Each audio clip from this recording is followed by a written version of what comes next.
As we enter into this gospel story today, we encounter this event that is both life-changing, transformative, and miraculous. And you might think that I'm talking about Bartimaeus being given back his sight, which indeed for him was life-changing, transformative, and miraculous, but that's not what I'm talking about, and we'll get to that in a minute. We're going to ramp up to it from the beginning of the story. At the beginning, we find Bartimaeus seated at the side of the road as Jesus and a huge crowd come passing by. Bartimaeus doesn't seem to have much of a choice.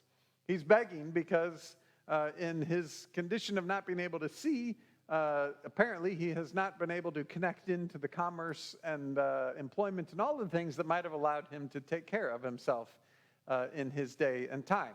So he does not have a choice, and because he doesn't have a choice, he sits by the side of the road, and knowing that there's a huge crowd, there's two things that could happen there. One, more people that might drop a few coins in his cup as they pass, but also, of all of the people in the Gospels, there are few who really get who Jesus is. And though Bartimaeus can't physically see, he absolutely sees who Jesus is because he calls him Son of David and cries out to him for healing. But before Jesus passes and we find Bartimaeus there with no choice, I have to wonder about all of the people that were around him. Some of them perhaps dropped coins in his cup. Others probably looked at him and said, nah, he is like this because he sinned and God is punishing him, so who am I to argue with God?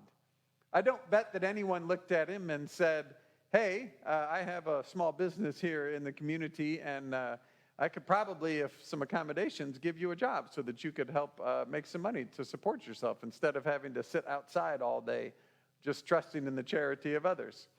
I don't think any of those things probably happened, right? They probably just judged him as being sinful, and that's why he lost his sight, and that's why he's in the position that he is in. So that what we find is Bartimaeus, who has no choice, begging, surrounded by people who have choices, and their choice at this point in time is to judge him, because when he shouts out to Jesus, which he does have a choice whether or not he does that, right? In his desperation, Jesus, have mercy on me, they try to silence him. They don't want to hear what he has to say. Their choice in that moment, when they have choices, is not to let him express his pain and his cry, but to try and quiet him. And we don't know why. Probably they were uncomfortable.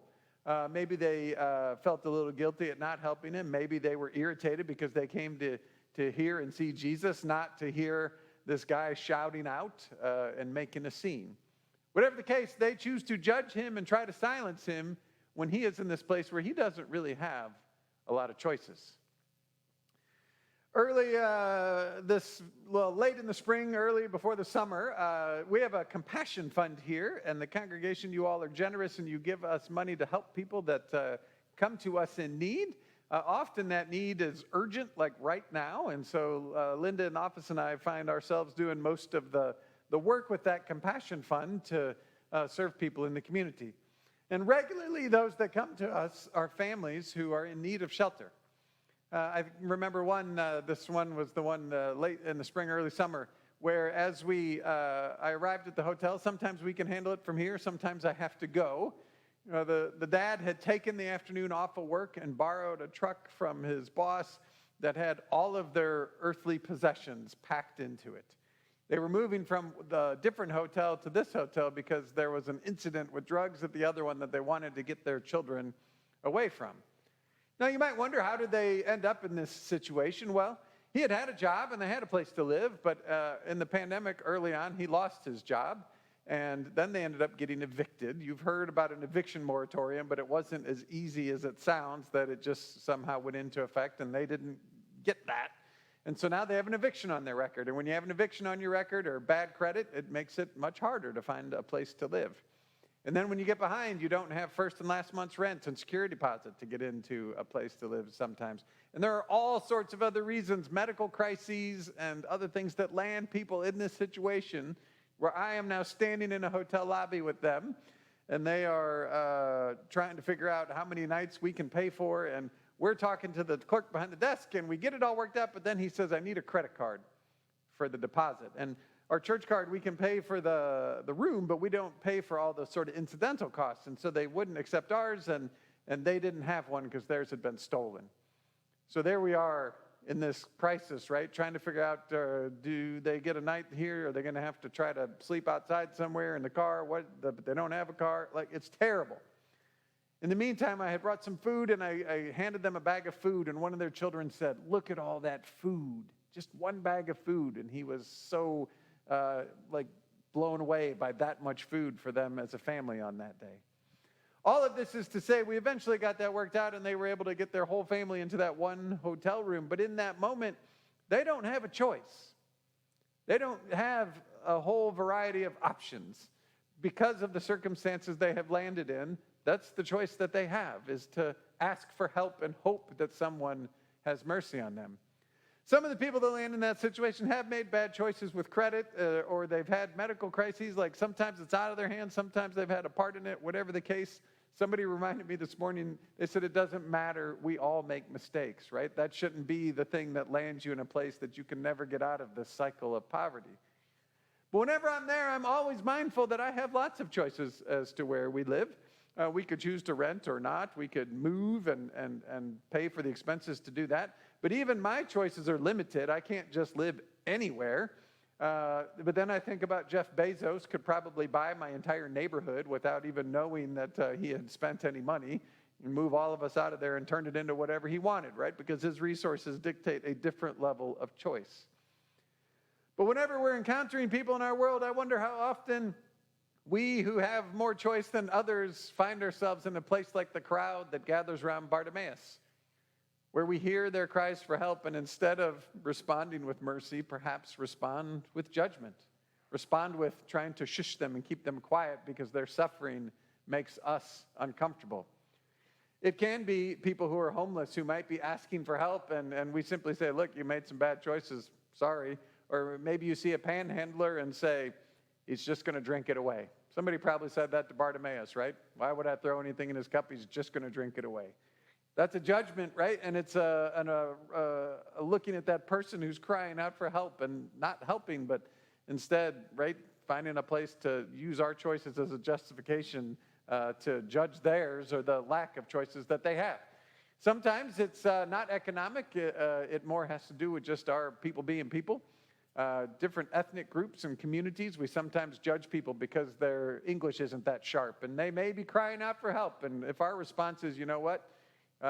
Learn the language," or, all the other things that we wrap around immigration, right? We can hear that cry, but somehow find a way to try to silence it. In all of our last few years, we've had these cries from people that say Black Lives Matter. And when we say, well, yes, all lives matter, that's a way of ignoring that cry and not listening to the real pain and the real problems that are being given voice in that moment. And there are all sorts of other ways that people around us cry out for help. Mental health is a huge gap in our health care and the way law enforcement deals with it. When people cry out for help, right? Do we want to hear it or not? And do we just try to keep moving and silence those voices as we go?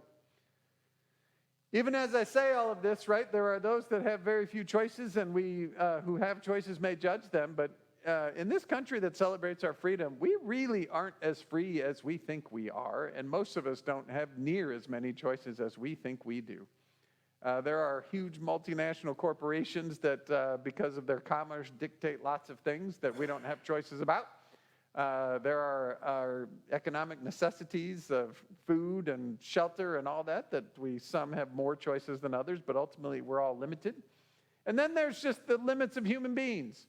Our bodies age, or they give out on us. Our, like we said, mental health, right? There's limits that can come in places. And when we all have those limits, it can be very easy to turn in on ourselves and be worried about ourselves and judge other people who may not have choices that we see and appreciate in the same way that we want people to see and appreciate our own choices. And it's in all of that kind of an environment that Bartimaeus finds this crowd trying to silence him. And that's when this miraculous thing happens. Before Jesus gives him back his sight, he cries out, and Jesus stands still and sends the disciples over. And when Bartimaeus jumps up and runs to Jesus, Jesus says something to him. Did you hear what it was? He doesn't look at him and say, "Hey, Bartimaeus, clearly you can't see, so I'm going to restore your sight." Jesus does not do that. He looks at him and says, "What do you want me to do for you? This is a profound and powerful question that Jesus asks. And really, if you pay attention to the Gospels, Jesus never assumes what someone wants to do to them, right? He listens, they cry out, help me, they cry for mercy. He says, what do you want me to do for you? He gives them an opportunity to express some human choice and agency. And often these are people who have no choice, just like Bartimaeus. And yet what Jesus does in that moment is absolutely life-changing, transformational, miraculous. He gives Bartimaeus a choice and an opportunity to have agency when he has had very little. Bartimaeus, we just assume, right, that in that situation everyone would say, give me my sight back. But I wonder what would have happened if that community would have been much more supportive of Bartimaeus. If someone had given him a job and someone else had figured out a way for him to get from home to that job, and if the whole community had welcomed him and cared for him just as they would want to be cared for in their own time of need, would he have asked for his sight, or maybe he would have asked for something else? Often Jesus encounters parents or people, there's the people that take the roof off of the building and lower a guy down in that needs healing. Jesus could ask some of those people, if he just walked up and said, well, clearly you have some need and fix it, he might not find out that they had, from their own perspective, deeper concerns about their children or about their neighbors, that they would prefer that those be the things that Jesus addresses. He leaves it open for people to express their own deep hurts and their own desires for where they will have his healing take place. And there is a huge agency in that. And then this becomes a gift for us. Jesus gives us that same agency. He has a choice to go to the cross, and he chooses to do that. The cross really, all of our terrible choices meet Jesus at the cross, and then in the resurrection, God really does free us. Not the freedom we talk about to choose whatever we want to do, but the freedom to live into the gift of grace that we have in resurrection. And that can look a lot of ways, but on this day, it looks like a very powerful question. What do you want me to do for you? Scripture tells us that if we have enough faith, we might be able to move mountains. I have not experienced myself having that much faith yet, and so I have not experienced myself having enough faith to maybe give someone their sight back physically. But I can ask the question, what do you want me to do for you? And that question that gives people sometimes who have no choices an opportunity to express human agency, and even just knowing that someone has heard their cry can be miraculous and transformative and life-changing. And it really just pushes us to expect something different of ourselves and live differently with this gift of grace we've been given. We don't have to fear death as the end. We don't have to fear our choices being the final answer. We know that God carries all of that and can redeem all of that. And that should free us to what Luther would say, sin boldly, right? We're going to make mistakes, but let's go out there and do the best we can to be faithful. And to ask that question, what do you want me to do for you? I think of the different ways that you can set up a food pantry. One way is to have food in bags, and as people come, just hand them the bag of food. I've seen this done all kinds of places. It's mostly what we do in our food pantry here when somebody shows up. And I have also watched the people that receive that food turn around and start to filter through it. Two homeless people once I saw sit on a sidewalk and take out all the things that needed a can opener because they didn't have one of those. And take out the things that had to be cooked in a pot because they didn't have one of those, right? And it looked like they were being picky or somehow ungrateful, but really they were just trying to get what they needed from what they had been given. I've also seen bags of food given to people full of carbohydrates and noodles for families that have gluten allergies, and they can't eat any of what you just gave them. But another way to set up a food pantry might be to set it up like a store, and someone can come in and they can shop and have some choice about what they take and what choices they make. We may not always agree with, but there's some agency and human dignity there that can absolutely change someone's life. Because ultimately, we all want to be able to choose. We all want our cries to be heard. And God hearing our cries changes our lives, and us hearing the cries of others and asking that question, right? What do you want me to do for you? Can change things completely. I have to confess that being in this place where we deal with the families that come, for most of my time here, it has been as simple as just saying kind of what you need and then giving them the food or a couple of nights stay. But now we've started to ask a deeper question, like what is it that might help break this cycle? What can we do for you to get you out of this? And there's a whole layer of complexity there that we are still just starting to wrestle with. But wrestle with it we will, and in that process, this gift of grace and life we have been given will shape us and change us in our asking of the question, what do you want me to do for you? And it'll shape those with whom we interact, whether we solve all the problems or not. Somewhere in there, grace is active, changing our lives, making miraculous things happen, and transforming us into just the grace-filled gift of life that we have been given so that we can be that gift for others along the way. Amen.